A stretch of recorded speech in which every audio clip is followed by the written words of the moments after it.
वो मिट्टी में मिलते नहीं हैं और वो ज्यों के त्यों वो बना रहते हैं, जिससे हमारा भूमि, हमारा जमीन बंजर तो हो ही रहे हैं, अनुपजाऊ हो रहे हैं। उसमें फसल जो है, उसमें खेती जो है नहीं कर पा रहे हैं। वहीं अनेक देश अणु परमाणु बम को परीक्षण कर रहे हैं, तो दूसरी तरफ अनेक देश बम निर्माण में जुटे हुए हैं, जिसके कारण सागर में अनेक जीव जंतुओं की मौत हो चुका है। चेकोस्लोवाकिया और अमेरिका में तेजाबी वर्षा हुआ है। ये सब प्रकृति के प्रति मानव की उदासीनता का ही उदाहरण है। ये मानव का देन का ही उदाहरण है।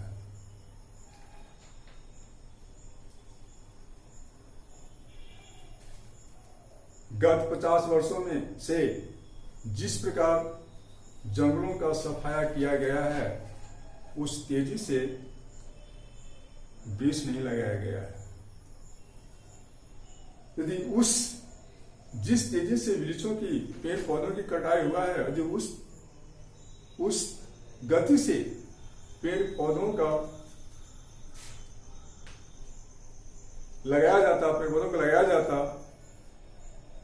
तो इतनी भयावह समस्या हमारे सामने नहीं होता।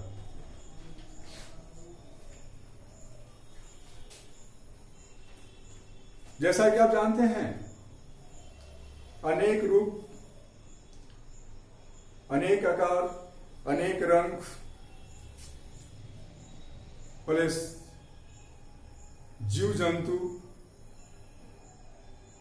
घने जंगलों में रहते हैं।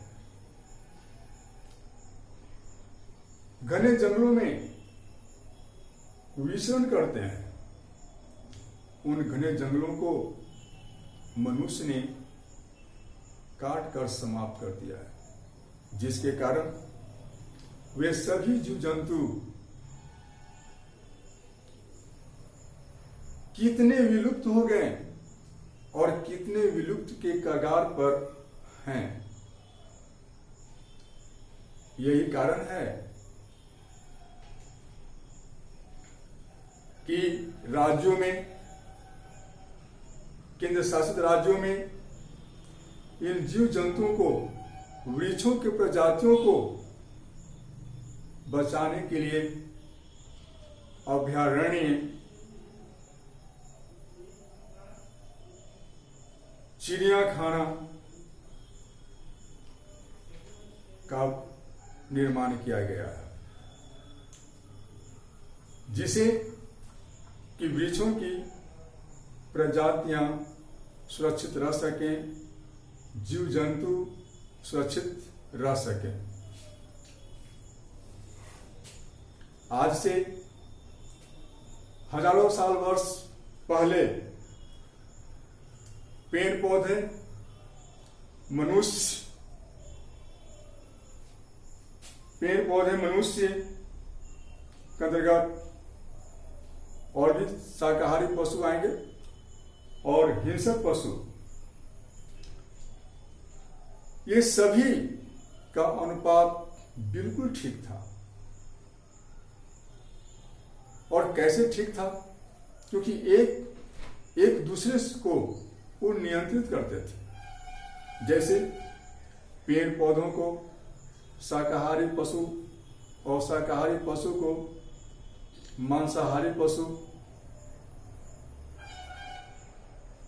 खाते थे, जैसे पेड़ पौधों को शाकाहारी पशु खाएं और शाकाहारी पशु को मांसाहारी पशु खाएं। और इस प्रकार से जो है कि प्रकृति का जो संतुलन था वो कायम था, वो ठीक था। लेकिन जब वृक्षों का, पेड़ पौधों का कटाई शुरू हुआ तो ये संतुलन ये क्या हो गया, धीरे धीरे बिगड़ता गया।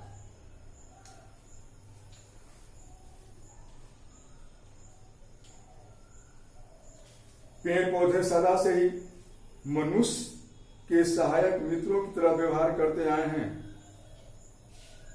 क्योंकि वे हमें ऑक्सीजन देते हैं।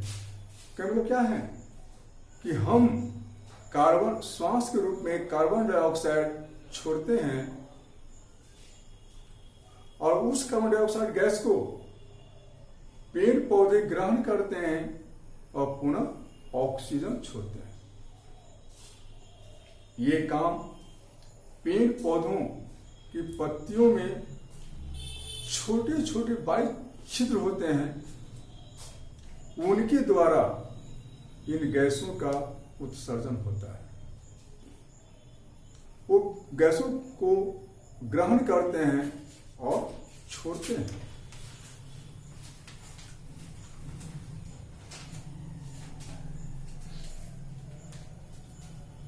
इसके साथ साथ पेड़ पौधों को हृदय का फेफड़ा कहा जाता है। क्या कहता है? हृदय का फेफड़ा कहा जाता है। क्यों? क्योंकि पेड़ पौधे प्राकृतिक संतुलन को बनाए रखते हैं। आज जिस रफ्तार से हम पेड़ पौधों को काट रहे हैं, इससे क्या हो रहे हैं? हमारे प्राकृतिक संतुलन बिगड़ रहे हैं। इसके साथ साथ अनेक उद्योग धंधे खुल रहे हैं, जिसके साथ साथ जो है कि हमारे वातावरण में जो है गैसों का प्रदूषण बढ़ रहा है, जिसके वजह से सूर्य का खतरनाक किरण, जिसको कहते हैं परावैंगनिक किरण कहते हैं, वो स्थिति हमारे धरती पर आ रहे हैं और जिसको कहते हैं ग्लोबल वार्मिंग, हमारे धरती को तपा रहे हैं।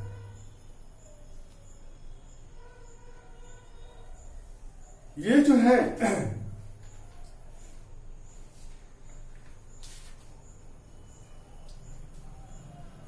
है कि ओजोन, यह जो सूर्य से आ रही खतरनाक परावैंगनिक किरणों से हमारा बचाव करती हैं, परंतु पिछले कुछ समय में इसकी परत पतली हो गई है तथा उसमें छिद्र यानी कि छेद हो गया है, जिसे हम ओजोन होल के नाम से जानते हैं।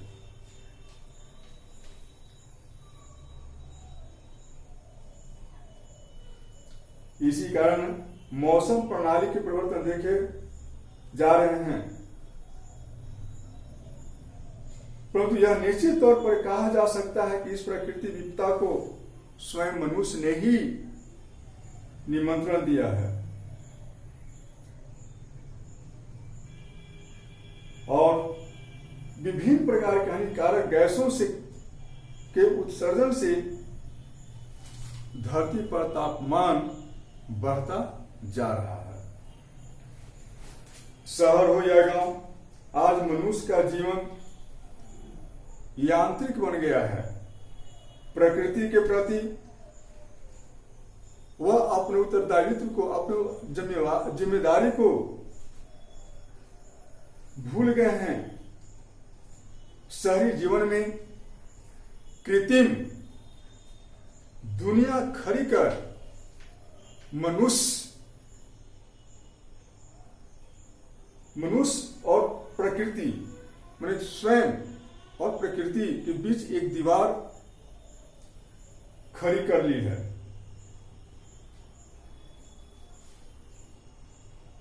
और यही कारण है कि जो नदियां पहले सालों बहती थी, आज वो नहीं बहती हैं। अनेक नदियां अपना रुख बदल लिए हैं। धीरे धीरे वो अपना जो है रास्ता भी जो है वो बदल लिए हैं, अपने बीच को बदल लिए हैं। प्रदूषित वातावरण, प्रदूषित पर्यावरण ने हृदय, फेफड़ों और त्वचा संबंधी अनेक रोगों को जन्म दिया है, और यह मनुष्य पर ही नहीं, पेड़ पौधों पर भी जो है साफ दिखाई पड़ते हैं।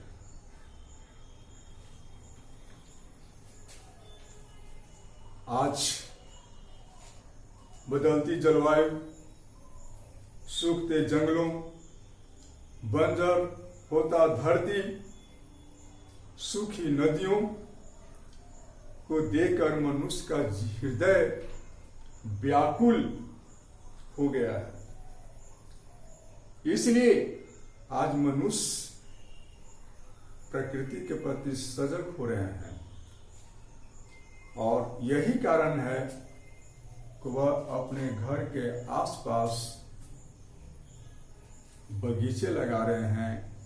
शहर हो या गांव, जगह जगह नर्सरियां खुल रहे हैं। नर्सरी जहां छोटे छोटे पौधे जो हैं बेचे जाते हैं, रखे जाते हैं, जहां से मनुष्य, हम आप पेड़ पौधों को लेकर लगाते हैं, यानी कि उस पौधे को रोपते हैं। और इस दिशा में हम आप और मनुष्य नहीं, हमारी सरकार भी जो है सहयोग कर रहे हैं। वह भी महोत्सव, वृक्ष लगाओ अभियान, पहाड़ी ढलानों पर वृक्ष लगाने जैसे कार्यक्रम को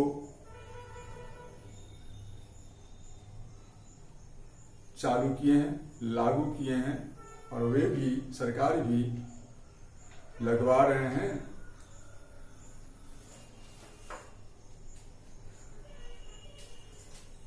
धरती को हरा भरा देखने की कल्पना को साकार करने में युवा पीढ़ी के विशेष योगदान की आवश्यकता है, क्योंकि हम आज जो है कि धरती को हरा भरा बना सकते हैं, लेकिन इसमें एक बाग बगीचे और छोटे बड़े नर्सरी को खोलकर हम धरती को हरा भरा नहीं बना सकते हैं। सरकार के कार्यक्रमों के द्वारा हम इस धरती को हरा भरा नहीं बना सकते हैं। उसके प्रति हमारा और आपका भी कर्तव्य है, यानी कि हम सभी मनुष्यों का कर्तव्य है।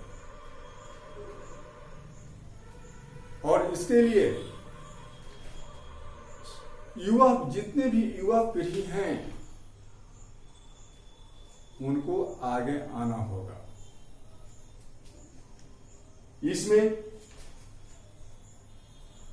विद्यार्थी बढ़ चढ़कर भाग ले सकते हैं।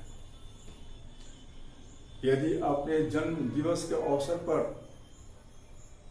एक एक पौधा लगाएं, यह संभव है कि ये धरती पुनः हरा भरा हो सकता है, हो जाएगा।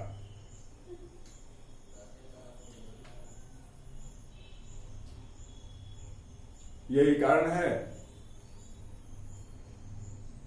कि इजराइल में तू बीसिए नामक पर्व पर सब बच्चे मिलकर जगह जगह पौधे लगाते हैं और संतान उत्पत्ति के अवसर पर, यानी कि जिस घर में जिस संतान का उत्पत्ति होता है उस संतान उत्पत्ति के शुभ अवसर पर एक पौधा लगाया जाता है और इस पौधों की देखभाल की जिम्मेवारी जब वो बच्चे जब सियाना होते हैं, जवान होते हैं, तो उनको दिया जाता है। उसी तरह इंग्लैंड में मे डे के अवसर पर गांव में सामूहिक रूप से वृक्षारोपण किया जाता है।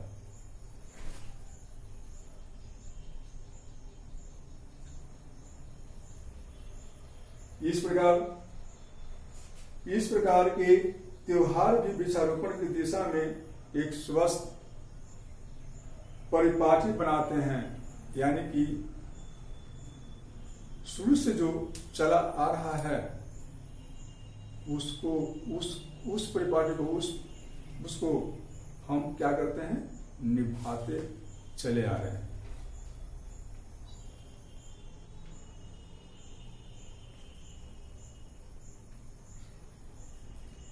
और इस प्रकार वर्तमान पीढ़ी यदि पेड़ पौधों से अपने संबंध और महत्व को समझने लगे तो पर्यावरण अवश्य ही हरा भरा हो जाएगा। इसके साथ ही यह आपका पाठ समाप्त होता है। धन्यवाद।